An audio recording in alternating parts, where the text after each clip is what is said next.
Now another one on the Milton complex. This is called a handle for obvious reasons. Yeah. Pan at the one end. This is the long fin bit. Exactly right. Yeah. Equally, it's such a good lake. It's not such big fish in here. Just knocking 40 pound at the moment. Lots of good 20s and 30s though. But also very popular with our pleasure fishers. There's a big bream in here, 15 pound, and the tench fishing is some of the best in the country. I mean, tench to 13 pound, and numbers of them. Lots of doubles. Excellent. Martin Bowler's been down doing a bit. He was here last week and had 50 fish in a night. Yeah, I think he had about 13 fish over 9 pound. That's a fantastic 24-hour session. Yeah. Superb. Yeah. And what about the bream then? Bream, again, up to about 15 pound, and in good numbers. I mean, a lot of double figure bream. And we really are in quite large numbers in here.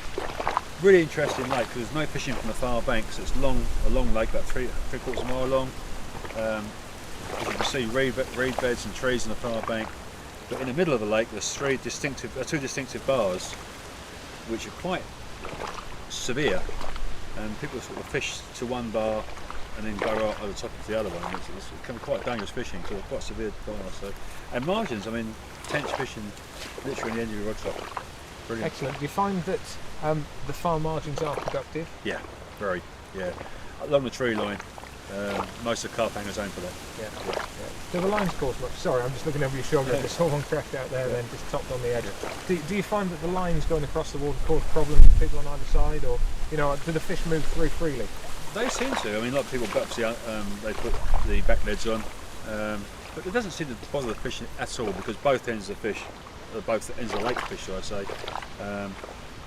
and it's always busy because they're very popular venue. Yeah. Handle's an interesting lake to fish because of the length of it. Long, thin, and you can only fish from one side. What sort of tips can you give us on that one?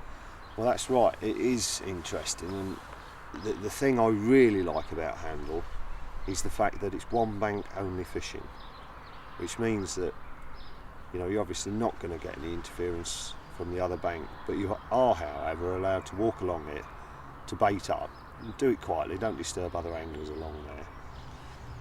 The fish spend a lot of time along that other bank. Have you been down there, look? It's heavily tree lined on the other bank, and this bank's just got a few bushes along. And the fish spend hell of a lot of time over there on that other bank. But just by walking along there, nice and quiet, you can see where the fish are. When you walk along that bank there and just get up a little branch and have a look, you can see where the majority of them are, and it's a good thing to do before you actually camp up and start your session. I'd describe it as moderate to sort of moderately easy handle.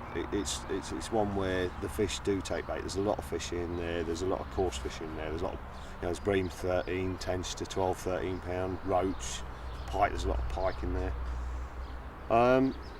But the carp are of a super quality. I had a session down there in April after work again, where I found a few fish, and in 2 hours I had 5 fish up to 32 pounds. So it's a quality water, and it's one I think that it's one of those that's coming through. I wouldn't be surprised if in 3 or 4 years, or maybe even a couple of years, it could be one of Chris's top waters. I think those fish are going to really put some weight on, and I mean, there's already quite a lot of 30s in there, but I think they're really coming through, and I think it's going to be a premier water, that one. Brilliant. Yeah. Now the final lake down on the Milton complex is Tumford, and you've yeah. had a bit of success on that one. Yeah, I don't know why I avoided it for so long. I thought it was possibly going to be too busy with really sort of small fishing, and not really something that I'd like. I don't really go for small waters. I like to have a bit of space in a big water.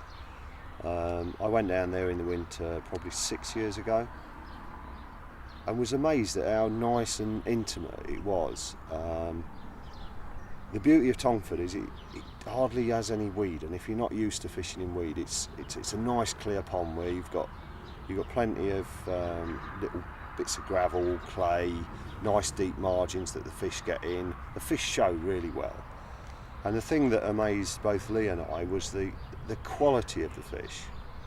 I was expecting to, if I caught, maybe have some high 20s and a lot of doubles. I think the smallest fish we caught was 25 pounds, and we had a really quite high proportion of 30s as well, and they were film stars, all of them. I don't know if you know, Rob, but there was probably 10 really good size 28 plus fully scales in there, and they're all, you know, they're like film stars. They're like you want to sit on the cover of a magazine with. They're fabulous looking creatures. And as well as that, the mirrors also had a really nice dark hue with some big scales, and I think because it wasn't weedy and the fish weren't getting lost, they were all in bloody good nick.